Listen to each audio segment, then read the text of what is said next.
जो लोग कहते हैं कि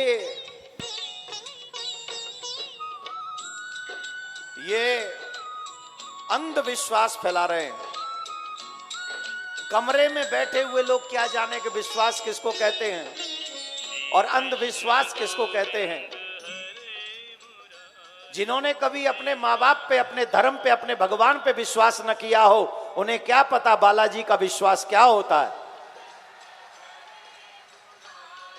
जो एक जगह पर बैठकर कहते कि I don't believe in God, मैं भगवान को नहीं मानता, तो जब तुम भगवान को ही नहीं मानते तो फिर चमत्कार को कैसे मानोगे, हनुमान जी की कृपा को कैसे मानोगे, क्योंकि तुम्हारी नजर में तो हनुमान जी है ही नहीं।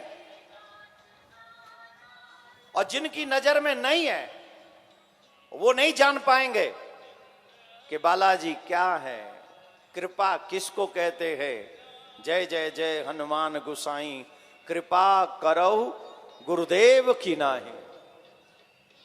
कौन ऐसा है जो हनुमान जी की कृपा को ठुकरा सकता है? कोई भी नहीं। जीता जागता सबूत हमारे मध्य में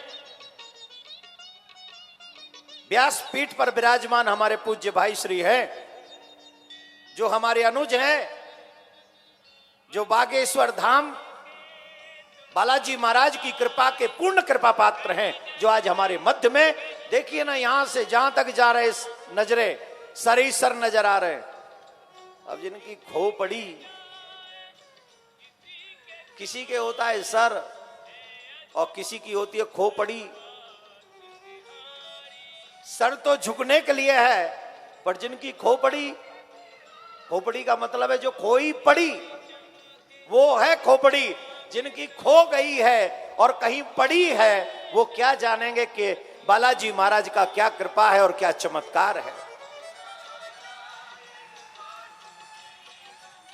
परख सकती नहीं रत्न को हर इंसान की आंखें, परख सकती नहीं रत्न को हर इंसान की आंखें, दिखाई हनुमत क्या देगा जब न हो जब तक ज्ञान की आंखें।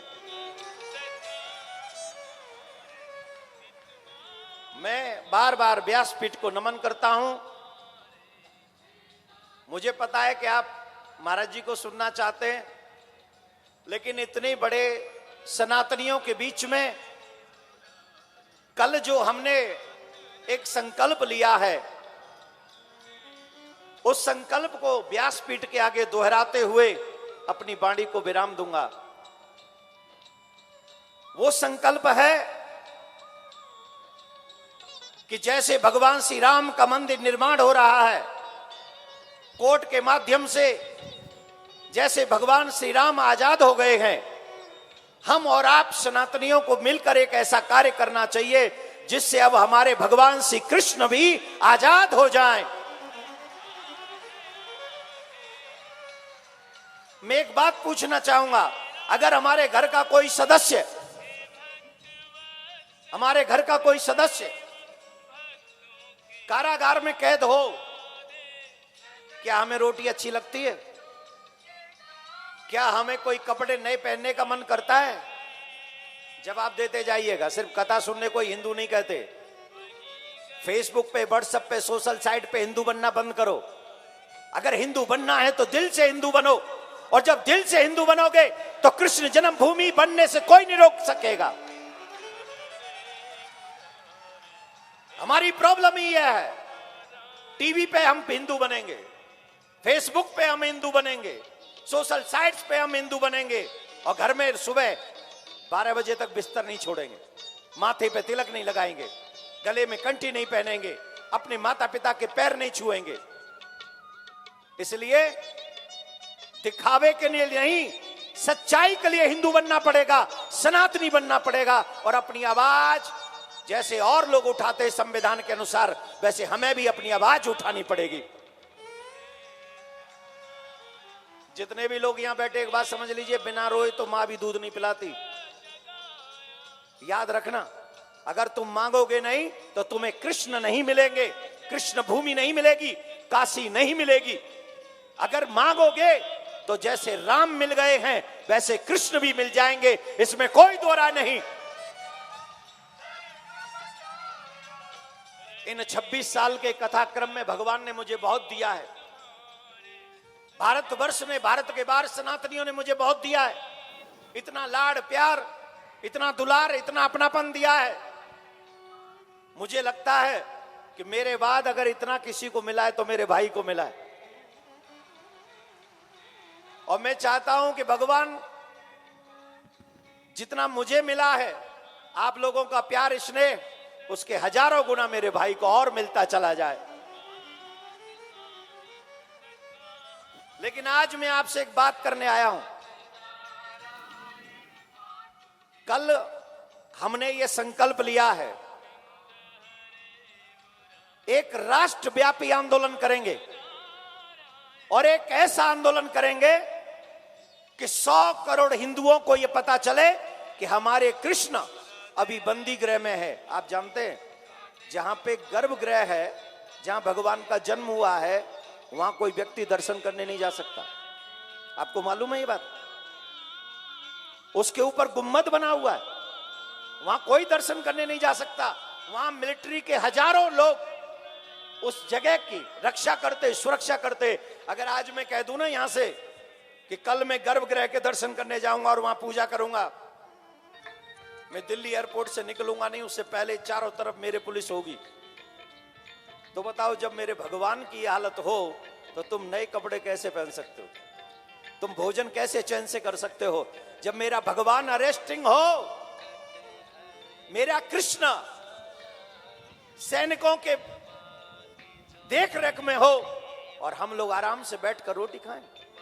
मैं तो कहता हूं, खाओ, ताकत बढ़ाओ और आंदोलन में इतने शामिल हो जाओ कि हमारी बात को भारत सरकार भी सुने, हमारी बात को सुप्रीम कोर्ट भी सुने और हमारी बात को वो लोग भी सुने जो हमारी जगह पर अपना अधिकार जमाते हैं।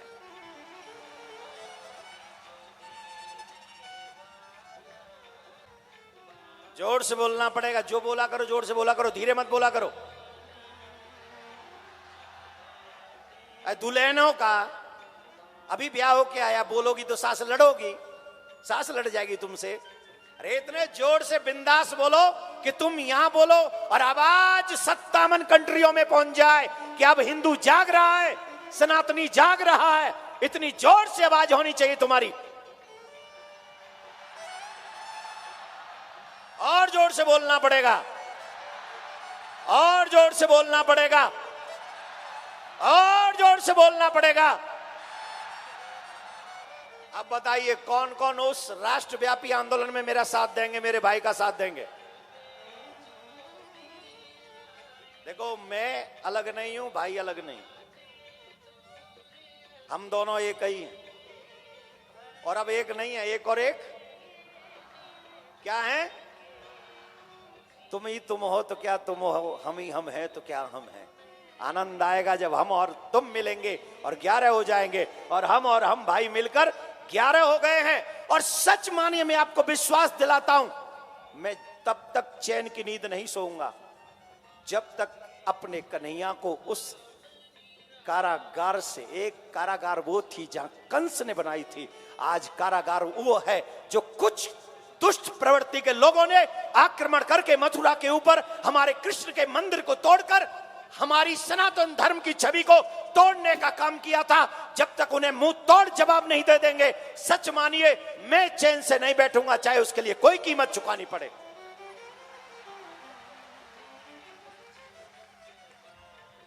आप सभी से एक प्रार्थना कर रहा हूं भैया के सामने, ट्विटर पे, फेसबुक पे, जिस जिस सोशल साइट्स पे आप हो, अपने नाम के पीछे सनातनी लिखना प्रारंभ कर दो और आज से तैयारी शुरू कर दो कि जब भी राष्ट्रव्यापी आंदोलन होगा कृष्ण जन्मभूमि के लिए, हम अपने जीवन का कुछ महत्वपूर्ण समय अपने कन्हैया और कन्हैया की आजादी के लिए अवश्य लगाएंगे। ऐसा संकल्प करके यहां से जाना।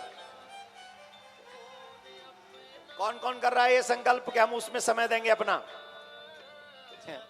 जितने यहां बैठे सिर्फ इतने ही आ गए ना तो 57 कंट्री हिल जाएंगी कसम से। सिर्फ जितने यहां बैठे उतने ही आ जाएं।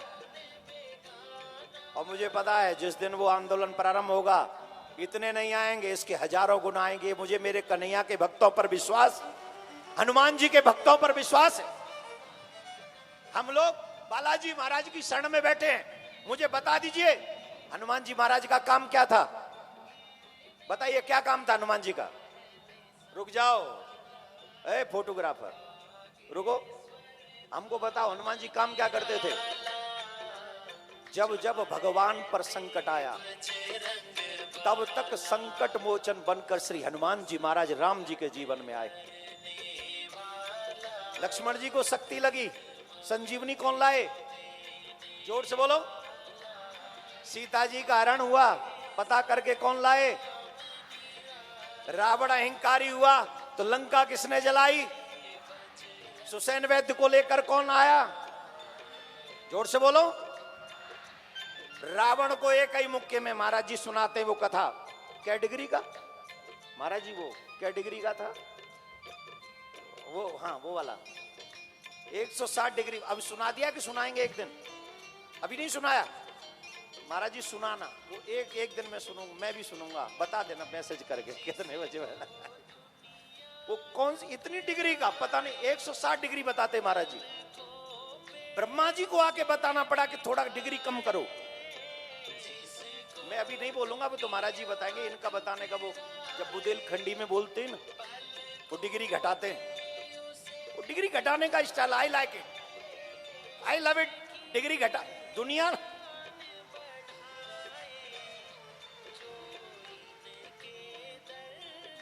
डिग्री बढ़ाने को लाइक करती है और मैं इनके डिग्री घटाने वाले स्टाइल को सीरियसली आई लव इट। बहुत अच्छा लगता है वो जब आप बताते हैं, वो भी बुंदेलखंडी भाषा में। अब हम इनके बागेश्वर धाम में हमने कथा की थी और वहां हमने एक शब्द सुना था महाराज जी के मुंह से, ठटरी। और बाद में हमने सुना वो ठटरी भी एक अजीब चीज हो गई है बाद में। तो हनुमान जी महाराज जिन्हें ब्रह्मा जी ने आके कहा कि अपनी डिग्री कम करो, रावण में एक मुक्का मारा तो रावण को ब्रह्मांड दिख गया था। जब राम जी को भरत जी को संदेश देना था तो संदेश लेके सबसे पहले कौन गए? जोर से बोलो। इसका मतलब जानते हो, जब भक्त को जरूरत पड़ती है तो भगवान सेवा करने पहुंच जाते हैं, और जब भगवान को किसी चीज की जरूरत होती है तो हनुमान सेवा करने के लिए पहुंच जाते हैं। तो मेरा कहने का अभिप्राय यह है कि कृष्ण जी के कार्य को करने के लिए हम सबको हनुमान जी का कृपा पात्र बनना पड़ेगा। अर्जुन बनकर एक ऐसी लड़ाई लड़नी पड़ेगी जिस लड़ाई में हम अपने कृष्ण को आजाद कर सके, मुक्त कर सके, जो सबको मुक्ति देने वाला है। हम संसार के इन बंधनों में जो कुछ लोगों ने हमारे भगवान को बंदी बना रखा है, हमें इसमें कार्य अवश्य करना होगा। और याद रखना, दो दल होंगे, एक पांडवों का दल होगा और एक कौरवों का दल होगा।